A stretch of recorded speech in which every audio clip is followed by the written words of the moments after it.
Welcome to our True Crime Podcast! Featuring Emily Parker. And Mariah Gibson. Alright, let's get down to business. So, today, what are we going to be talking about?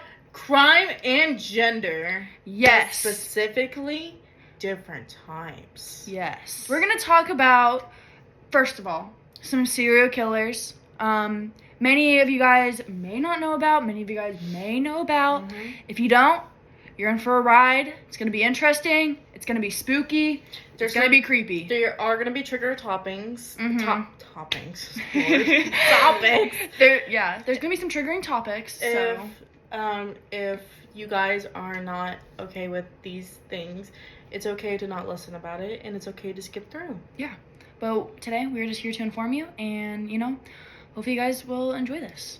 Also, some other things we're going to be talking about is Stereotyping. Stereotypes. The stereotypes that we can see often within serial killers. Not even just serial killers. So, like women and men. Women and men. Even victims. Not only victims, but we can also we can compare, some older crimes that have happened. And some newer ones, too. So, we're going to be covering a whole lot today. So, grab a snack, grab a drink. And we'll jump right into it. Yes, let's get started. First things first, we're going to talk about some serial killers. Yes. The first thing we will be talking about will be Lavina Fisher. Lavina Fisher has the title of being the first female serial killer in the United States, or at least one of the first to grip the public eye and become that title. Her killings were long ago, as far back as the 19th centuries. She was born in 1792 and died in 1820. That being said, the youth and the backstory of Lavina Fisher are long gone. She and her husband owned and operated a hotel in Charleston, South Carolina, while over the years, they gained attention when men started disappearing. With their methods growing and improving through a progress such as trapdoors and very thought-out murders, which were done through poisoning them, and then the husband would do the final execution. After the criminal act was done, they would then continue to steal the goods of the victims for their own benefits. This would include things like cash and any other valuable goods for their time. Once caught of their criminal acts, she and her husband were then hung together, although it was rumored that she made an attempt to commit suicide and jump from the gallows, not allowing the executioner to kill her. Okay, so I feel like in Lavina Fisher's story, we can definitely, tie in some stereotypes here. I feel like there's some very visible, stereotypes within, the criminal world for, females. What do you think? I feel like that she was an accomplice. Yeah, I definitely agree. I think she you say that word. Lure them in. Yes, lure. Yeah, that word, that one. Them in, and maybe with her charm and everything. Yeah, because she was a female, and I feel like. And if they give them food and stuff like that, she can put the poison in there, or their drinks. Yeah, because we don't know exactly exact stuff. But we can make assumptions through it, and we can definitely, because with the husband being the one to finally execute them, I feel like there's a stereotype of being an accomplice for sure, because we can see that she had part in it, but she didn't do the finale of it, But she knew all of it all along. So the next person that we can also talk about, who a lot of people might already know too, she's very, very popular, I feel like, in the social media world, but it's Aileen Wuornos. She was said to be a Florida-based killer and a prostitute who murdered 7 men from 1989 to 1990. She was said to have a horrible, traumatic childhood. She was allegedly beaten, raped, and it was so bad that at 13 years old, she became pregnant through a stranger assaulting her, and she gave birth and ended up giving the baby up for adoption. So essentially, her mother, when she was younger, pimped her out to the point so they would make money and be able to live off of things. And so this led to why she became a prostitute and led to what she did in Florida. It was also said that at 15 years old, she was kicked out of her house And after that, pretty much things just took a turn for the worse for her. After committing numerous petty and small crimes leading up to an arrest, she kept working the streets as a prostitute. Her first killing was 50-year-old Richard Mallory in November of 1989. After the first killing, she claimed that it was self-defense, but later on she ended up killing several more men. It was also said that she had robbed all of her victims before shooting them to death, and then she would steal their cars. According to the Capital Punishment and Context website, it says that the first victim was picking up a prostitute along the Interstate 75 in Florida, and he was doing it simply to engage in sex for money. And once the body was found, a deputy discovered his body very many miles away from his car, and Mallory had been shot in his chest very many times. Another one of the victims was David Spears. It was said that his body was found naked, and when the body was discovered, there were 6 shot wounds in the torso. The third victim was Charles Carsacton. When his body was discovered, he was shot 9 times in the chest and stomach. Troy Burtis was a 50-year-old man that was reported missing, and then when his body was discovered, it was mostly decomposed. But when the medical examiner saw this, they also saw that it was 2 gunshot wounds to his torso. That's how he died. Charles Dick Humphrey was found, his body was fully clothed at this point, which was different from her other killings. He suffered several gunshot wounds to his head and torso. His car was also found later on as well. Onto the 6th victim, it was Peter Sims, and his car was found in Orange Springs, but his body was never found. Although witnesses did describe 2 women near the car during around the time of the murder. And then the final victim was Walter Antonio. He had been shot 4 times in the back and head, and his car was found 5 days later. So there's definitely a few trends that we can see within her murdering and stuff. Like, we obviously see that she would execute through a gun. She'd also steal the cars. I'm very curious as to why she wanted to, like, steal the cars. I honestly think for her to do this only towards men is because of, like, the hatred she had towards her mother and what happened to her. And maybe she stole the cars just out of spite? Yes. Just for fun? I don't know. Just whatever. Whatever she was feeling in that moment. Exactly. Maybe just to, like, even just despite the men have like this disgusting feeling towards maybe she wanted to do it, like, not only is she gonna take the life, but she's gonna take the property as well, because honestly, if you think about it, her property was taken too. Like, I mean, like, your body is your property, and that was all taken from her at a very young age. And I feel like at this point, like, she didn't know any better. She was just, like, seeing red. She just wanted revenge, and, you know. Exactly, because her mother kicked her out, so what did she have? She had nothing. Yeah. And so she had to learn from a very young age, if you don't take it, you have nothing. Exactly. So I'm guessing that's why she did it, because she had nothing, so she took everything. Like, she had nothing to lose at that point. Yeah, I definitely agree. So after all this, the way that she was caught, she was driving one of the victim's cars and got into a minor accident. And so when they searched for the victim and they saw that she was driving it, they immediately put 2 and 2 together. And so she was executed in October of 2002. So I even, like, remember, like, even just scrolling on my phone on TikTok, I saw a clip of her, like, during, like, the court case and stuff, and she was, like, full-on admitting it, no shame whatsoever, like, honestly seeming, like, happy about what she was doing, you know? And I feel like, I don't know, it just kind of goes to show, like, how much that can really, like, mess up a person. And So in high school, I had a forensic class, Mhm. and this man, he was a detective for, different things. He interviewed Ted Bundy, famous other serial killer. So he sat in front of her.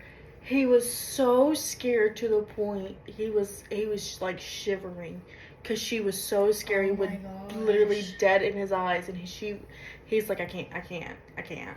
And like this man, like he's a detective. He sat in front of Ted Bundy. He's been through it. Yeah. And he's scared of a woman that, Yeah. did all these things. I mean, like, I would be too. Yeah. I mean, sitting there, it's terrifying. Oh my gosh, yeah. It's awful. So now we're kind of doing a little hoppy hop, but it's okay. We're gonna go back to our older time, more around the 1800s. We have a very notable serial killer. Her name was Belle Gunness, and it was said that she had killed more than 40 victims in her day, which is absolutely insane. She immigrated to the U.S. and settled in Chicago and married there. Her husband and some of her children died under sad and mysterious circumstances. Doesn't sound that mysterious, It though. does not. Because, it's later on, she began dating again, and then those new husbands started disappearing as well.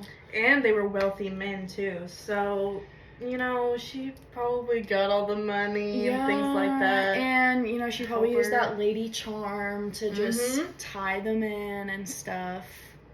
So I believe they also, she had hired, she had hired someone to do all that, and his name was Ray Lampier. Ooh. She basically just blackmailed this guy. She would just say, if you don't kill these men for me or hide these bodies for me, I'm gonna get the authorities involved and say it was all you and not have a part of it in it. Yeah, that's crazy. So going back to the mysterious circumstances, basically in her downfall, her house went up in flames, and the investigators actually found the children next to headless corpses under, the rubbish of the house burning down, which is... And they never found her. They don't know where she is. Her body was never discovered. They never... Oh my gosh. Never found her.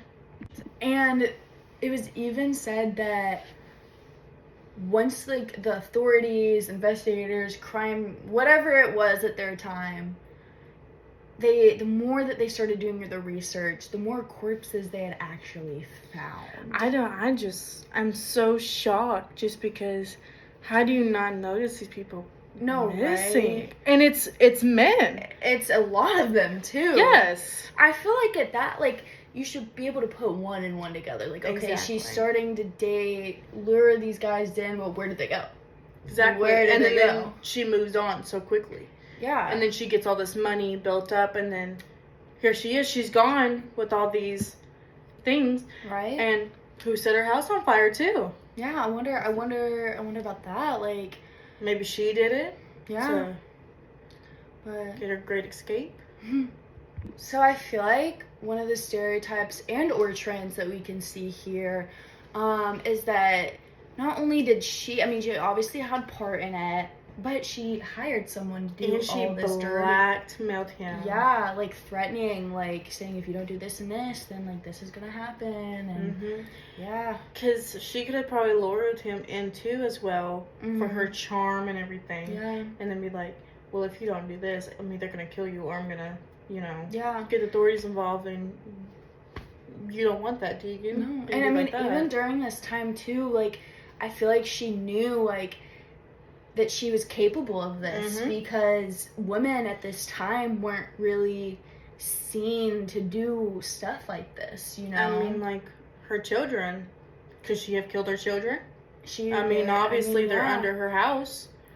If she very well could have. And just to get rid of them, just to be able to move the U.S., because, Yeah.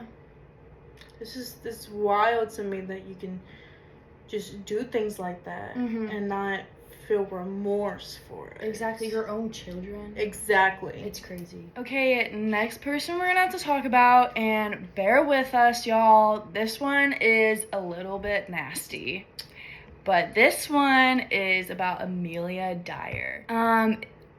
Obviously, like, this is a recording, but if y'all want to go search up a photo of her, let me tell you, it is pretty unsettling. Like, there is no soul behind the eyes of her. She was very well known for killing hundreds of victims. And the most sad part was her victims were mostly infants. So essentially, this lady was pure evil, but she tried to cover it up with a more genuine act. She essentially would try to earn money by the baby, or so-called baby farming system. And it was basically just taking in children whose mothers couldn't provide or raise the children, so she would do it for them. And then she would start to neglect and starve them, which many of them were dying because of it. They just didn't make it. And like, also, like, she honestly sometimes would even go out of her way to murder them just so she could get a profit quicker, you know, like more money, which is horrible if you think about sad. it. So as things started getting unfolded, police got involved, and the reason that they got involved was because of a neglect charge. And so she went to jail for that until they started seeing other patterns within it. And then she was finally committed for murder. And they finally, you know, after all these years, they finally got some answers for the parents and for these children that, you know, died under her hands. Yeah. So now that we're on kind of the topic of, you know, female serial killers essentially killing not only their own kids, but like infants in general, we can skip back to, because these are all like older times, we can actually skip back to present times. This was a case that's been in the works for a while, but there is a news article that came out about it, and it was basically 4 female killers who were actually mothers who murdered their own children, and one of them even masterminded their own spouse. For situations like this, it really brings attention to the media, because you don't ever really see like cases of, you know, women killing their own children. Like, that's very like bizarre. It's a very bizarre thing. Women are seen as nurturing, loving to their children, but to see a own mother want to kill their own child, it's, yeah. So one of the first ones that we're going to talk about, her name was Yui Inoue, and she was accused of killing her 2 kids with a meat cleaver. The next woman we will be talking about is Kimberly LeCount. She tried to mastermind killing her spouse, her husband, with her new lover, and this took place while her children were home, and they were only under like 3 years old. It would leave them scarred forever. And I'm pretty sure like they were being a part of the investigation too, because I mean, like, that's kind of like really the only evidence, or like witnesses. Yes, because they could, even if they can't, you know, pronounce some things, they can add Laurel. Exactly, because I feel like kids are always like going through something like that. They're gonna be probably pretty straightforward with what they've seen, unless they're like so scarred they can't like speak, which also could be a case. But you know, it also does happen a lot. Yeah. So now going on to the third one, this lady, I think she's fucking crazy. Yeah. So her name is Rachel Henry. She smothered her 3 kids and then propped them up to the point where they look like they're sleeping. Ugh. And just, you know, played it off like it was nothing happened. Oh my gosh. She got sent to life in prison. Well, as she should. As she absolutely should. So this next one is a a little interesting. So her name is Lori Vallow. After the death of her fourth husband, she also attempted the death of her niece's ex-husband. Why are we getting family involved? That's exactly what I'm saying. Not to mention, like, ex. So it had nothing to do with the family anymore. I mean, like, the niece didn't know, did she? Good question. Yeah. She was also already convicted of killing her 2 young children. Oh my gosh. So why that didn't scream red flag, red flag? I really don't Exactly. know. And so all in all, basically, a lot of these cases don't make it to trial because most other cases, the offender will commit suicide. And then there's no follow-up for these cases. So I feel like that's the reason why this was so brought to media, is because they could actually pursue and charge these women. So I feel like now we just have to really think about, instead of thinking about the action of them doing it, we should really think about why they did it. And I feel like a big plague to it can be like postpartum depression. Yeah.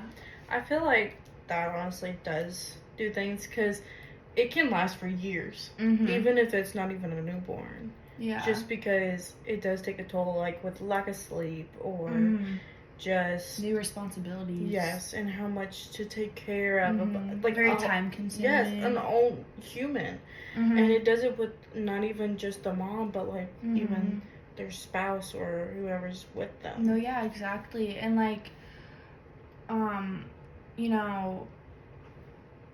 it's also like it's different too, because like once you're having a baby, it's a new thing incorporated in your life, and sometimes even these can be single mothers, which it can be a lot harder to deal with a new being like in your life, and you're having to take care of it, you're having to feed it, provide, spend money, a lot of money, which is like anything a mother should do, but it can feed into that postpartum depression and mindset, and just feed into those mental health problems. And I feel like that's probably what these women experienced and gone through. And I feel like if they had got the proper help that they needed, they probably wouldn't have reached this potential of killing, Yes, just because, like, it's a newer responsibility, exactly what you said.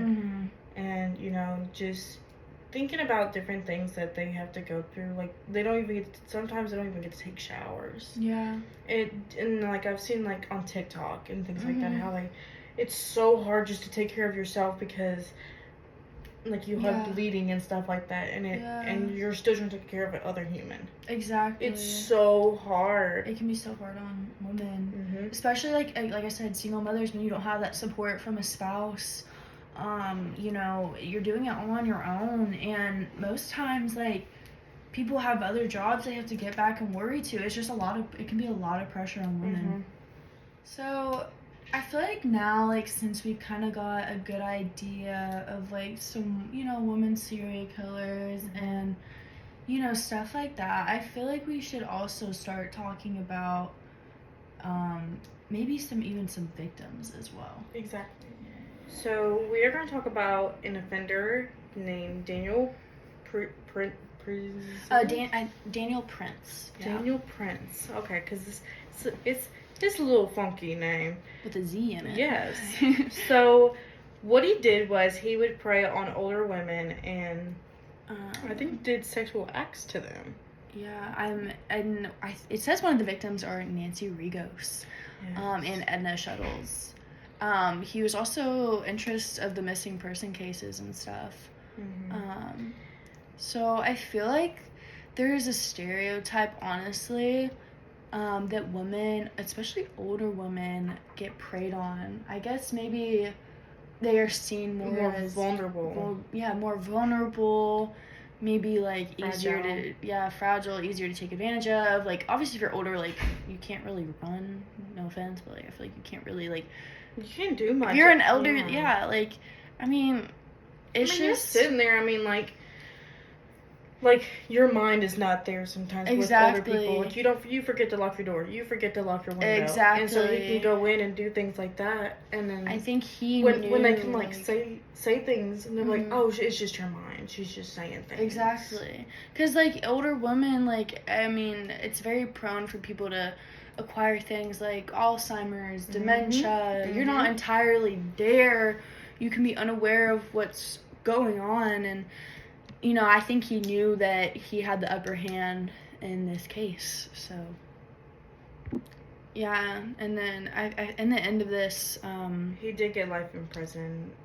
They were thinking about the death penalty. I think it's still up for option. Debatable, yeah. Because I'm pretty sure this was a newer case, yeah. I think so.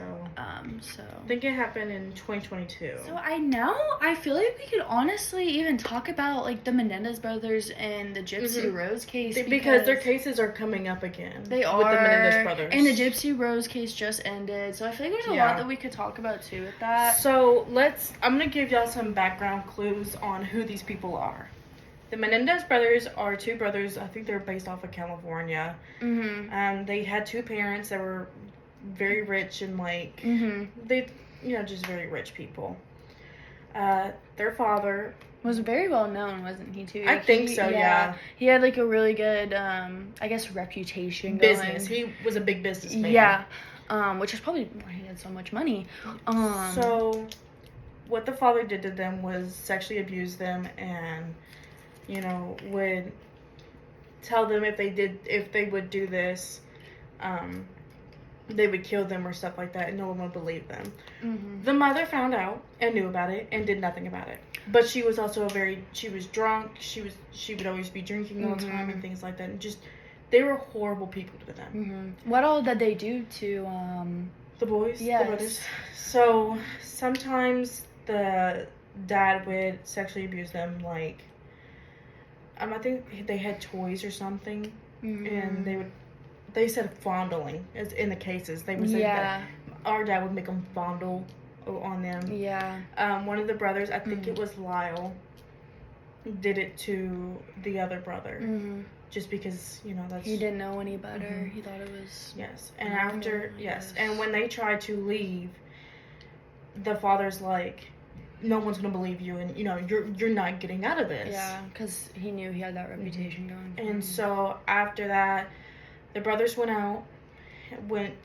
I'm not sure where they went to go get shotguns. Yeah, but they bought some shotguns. Yes. Yeah. Came back, killed both of them, and then blamed it on the mafia. Well, the police found out and things like that after a while, and they're serving life in prison right now. But they are trying to get appealed. Their court case is they postponed it, but now it's in May something. Yeah. They're still trying to figure it all out. So they are still currently in jail, and they've been in jail for a very long time. And there's a lot of documentaries. There's the new movie Monsters about them. Yeah. It's trying to just see they are victims. The only reason that they did do this, in my opinion, and I feel like people that go through even their family. They did it because they had no way out. It was their only way of escaping. And then when they did try to get a way out, it was just blocked. Yeah. And there was no way out, so they had to do this. And I can see why people want to keep them in, because they're murderers. But in this case, it was basically just self-defense. Yeah. That's what they're trying to plead for. I'm pretty sure the reason why was just because they simply didn't have enough evidence at the time, because it was such an older case. And new evidence is coming out too. New evidence is coming out, but because it was such an older case when they first initiated the sentencing, it was so old they didn't have enough evidence. But I think now that the media has brought so much attention on it, and the family has spoke out, a lot of the family has spoken out. I think the dad's sister is like, I hope that they get out. He's like, we knew my brother. He was an awful person. He was terrible to the kids. Yeah. The mom was awful. And they're like, the brothers deserve to, be able to see each other. Exactly. I think they're in the same prison now after so many years. And so I'm hoping that something does get appealed. I feel like now we can honestly, because that was an older time, but the Gypsy Rose case, it's so much more different, the way that they handled it, the way they went about it. Yes. And I feel like a key aspect that we really have to consider with this one is that it's newer. Gypsy Rose wasn't just famous after it all happened. She was well known even before because of how much her mom put her out there on social media during, you know, everything that was going on with the Gypsy Rose case, you know? So for some people that don't know the Gypsy Rose case, because, I mean, you know, some people are not on very much on social media and things like that. This girl, Gypsy Rose, and her mother, Dee Dee Blanchard, Dee Dee exploited her by taking medications. It's called Munchausen by proxy is what's called. I can't say that word very well. So she would constantly give her things to make her sick, and Gypsy believed it. Because she thought it was making her better but it was actually making her worse. So then Gypsy actually caught on. She wasn't what her age was. Her mom lied about it. She could walk. She could do all these things. The only reason they moved to where she was because of Katrina, Hurricane Katrina, and so that's how they got popular and things like that, because a company or something gave them a house. Yeah. So after all that, Gypsy went online and started talking to this boy. So the person the boyfriend was, his name was Nicholas Godejohn.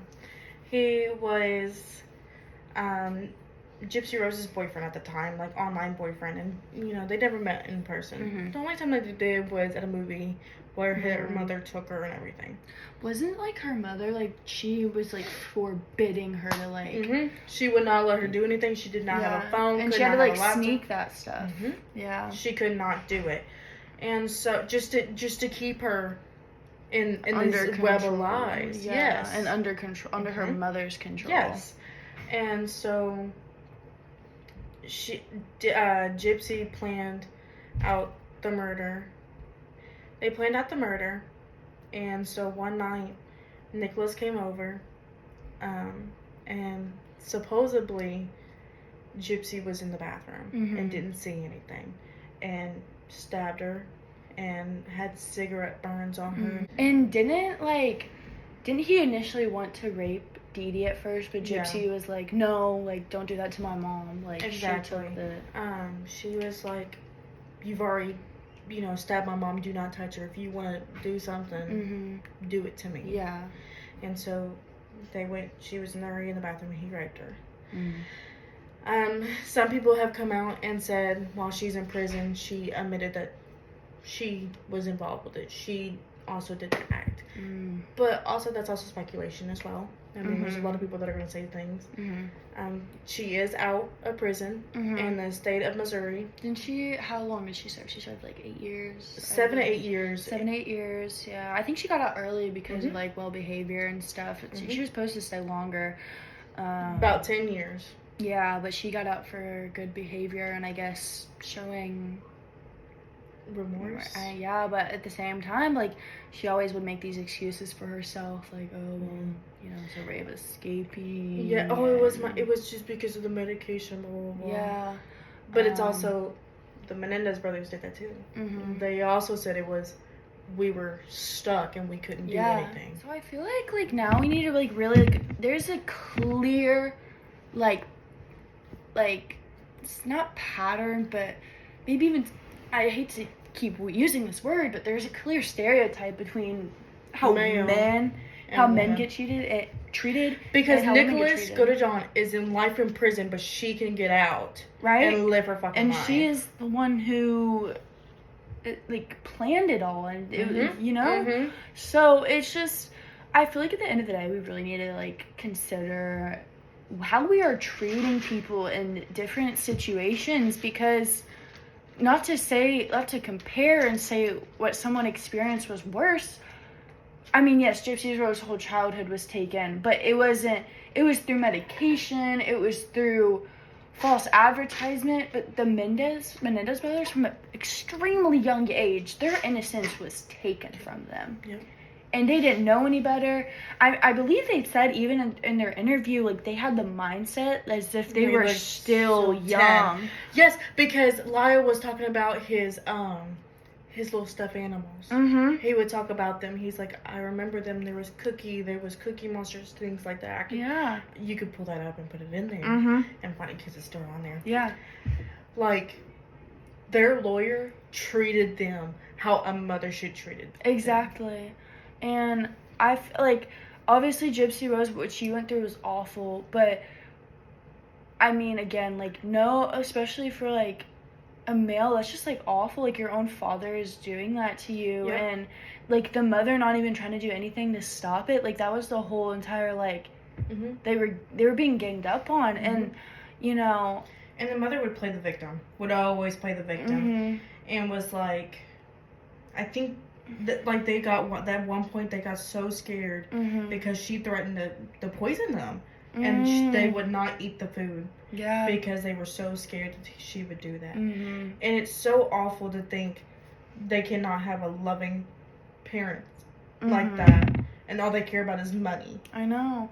And it's, honestly, it's sad, too, because if you think about it, they've been in prison for so long.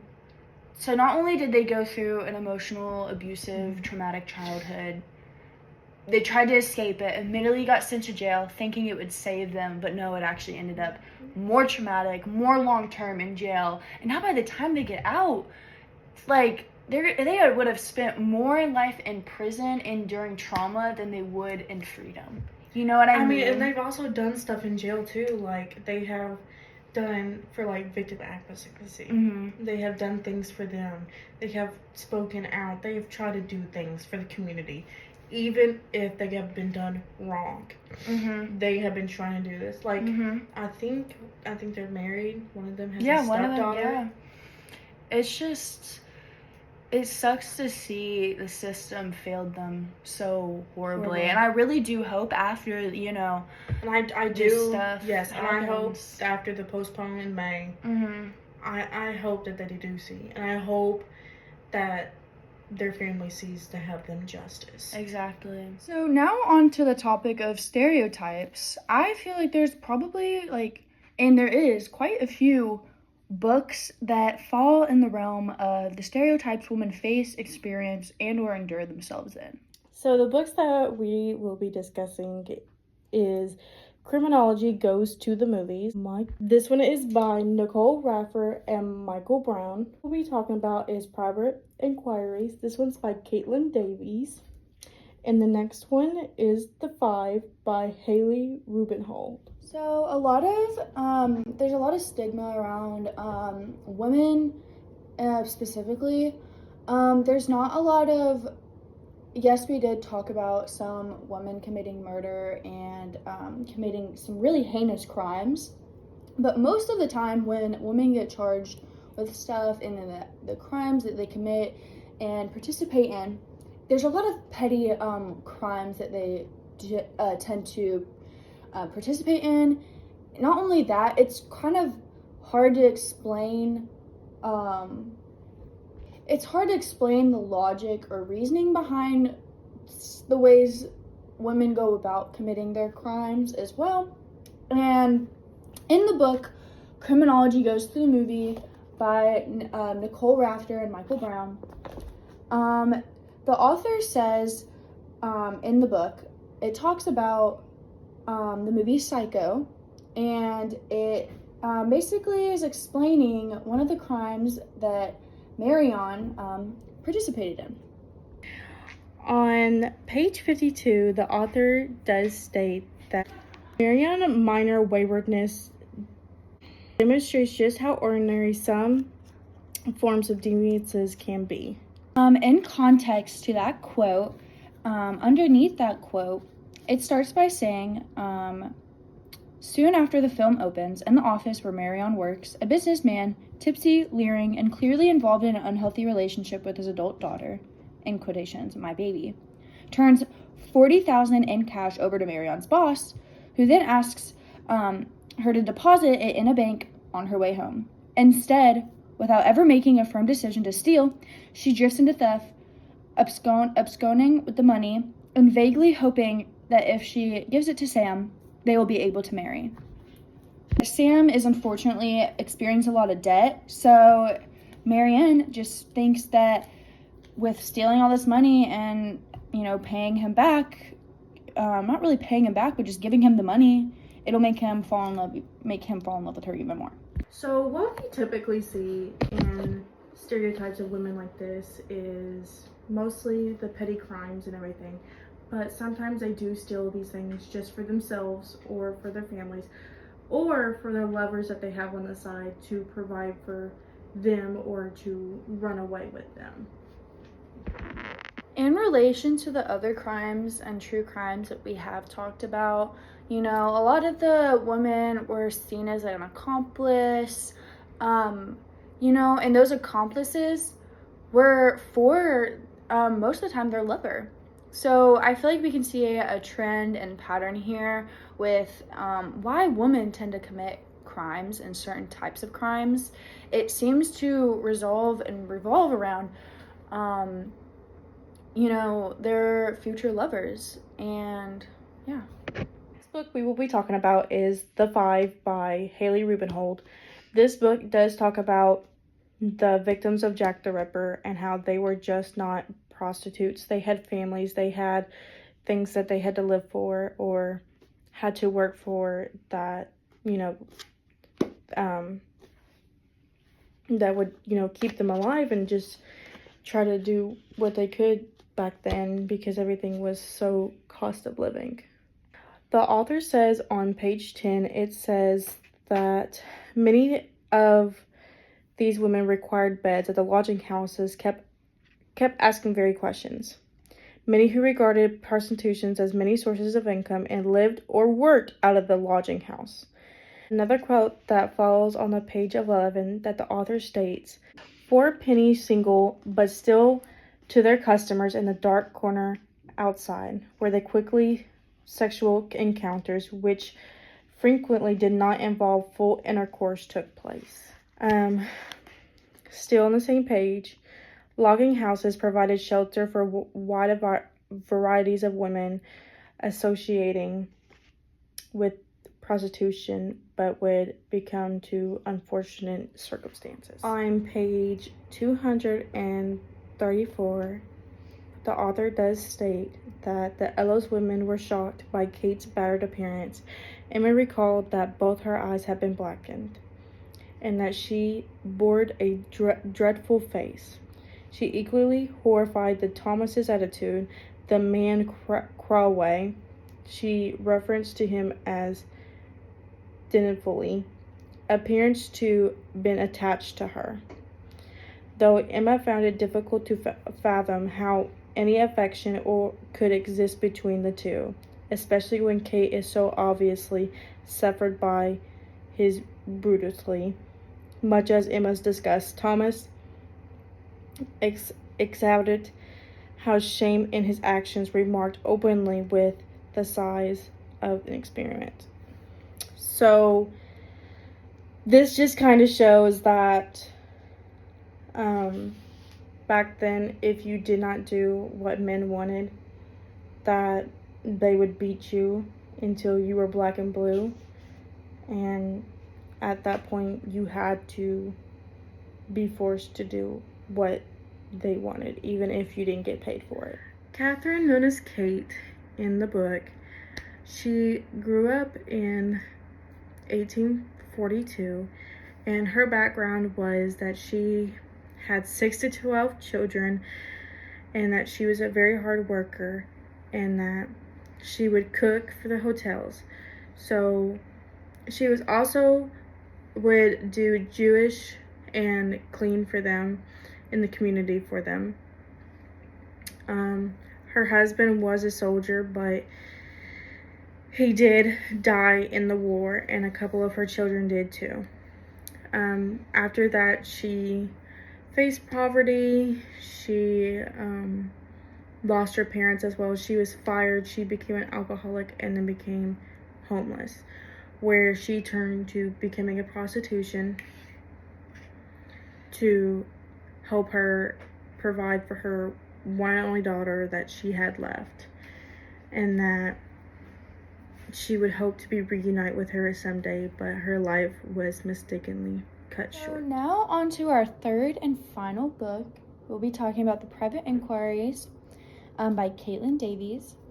And pretty much it talks about a lot of the stereotypes that revolves around women investigators and private investigators, detectives, everything of the sort. In the book Private Inquiries, the author states on page 96, in Britain, undercover female detectives had been employed to catch fortune tellers since at least the 1870s, although not always successfully. So during the time of, the 1800s up until the 1900s, the positions that females would get in these detective investigative roles, it mainly revolved around fortune telling. And not just like them doing the fortune telling, but busting out fortune tellers, because for some reason it was a very big problem back in the day for people scamming for fortunes and stuff like that. You can see quite a clear stereotype for women at the time because they weren't seen as worthy enough to be actual investigators for more serious crimes. So they would get roles like this because, as being women, it's harder to guess when there's going to be an undercover detective because you don't normally see women being detectives for this time. So we can specifically talk about one in particular, and her name is Annie Betts. So it began with her. She started off as a fortune teller detective. She had very many notable moments with that, where she busted out Professor Curio, who was telling fortunes under witchcraft, and was obtaining the money from that through false statements of those fortunes. So he's pretty much all in all scamming his clientele. So she went in and busted him out, which is one of her more notable cases. She was also then labeled as the Lady Sherlock Holmes.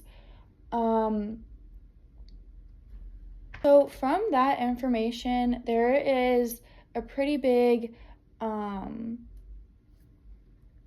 there's a pretty big all-in-all reflection of this. So the stereotypes women face can be things such as women not getting as big of roles as men would during this time because they were looked down upon and did not seem as worthy as someone who